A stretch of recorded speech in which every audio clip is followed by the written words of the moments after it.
అందుకే నేను కూడా సింధూరాన్ని రాసుకున్నాను ప్రభు.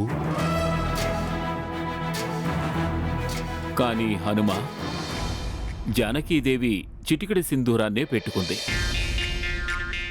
మరి నీవేమో నీ శరీరం అంతా ఎక్కడా వదలకుండా పూసుకున్నావు కదా. నేనేమనుకున్నానంటే ప్రభు, ఒక చిటికెడు సింధూరాన్ని దిద్దుకుంటేనే మీరు దీర్ఘాయువులవుతారు. ఒకవేళ నేను సంపూర్ణ శరీరమంతా సింధూరాన్ని రాసుకుంటే మీరు చిరంజీవులైపోతారు కదా. ఇక పృథ్వీని వదిలిపెట్టి ఎప్పుడు కూడా మీ ధామానికి వెళ్లరు కదా ప్రభు. ఎల్లప్పుడూ మా భక్తుల వద్దే ఉంటారు కదా ప్రభు.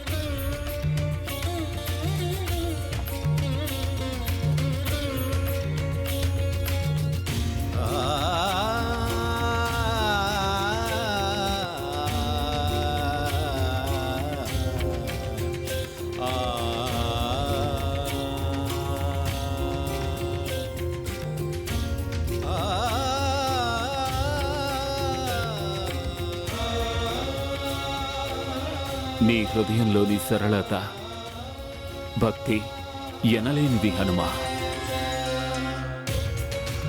ఇటువంటి భక్తి మమ్ము నీ వంటి భక్తులకు ఆధీనులను చేస్తుంది. ఇవాళ మంగళవారం రోజున నీవు మా కోసం ఇటువంటి మంగళకరమైన పని చేశావు. మేము నీకు మాటిస్తున్నాము హనుమ. మంగళవారం నాడు ఎవరైనా సరే నీ ఈ సింధూర రూపాన్ని దర్శించుకుంటే, అలాగే శ్రద్ధతో తైలం ఇంకా సింధూరాన్ని సమర్పిస్తే వారి పట్ల కూడా మేము అంతే కృపతో ఉంటాం. నీ యందు ఉన్నట్లే మేముంటాం.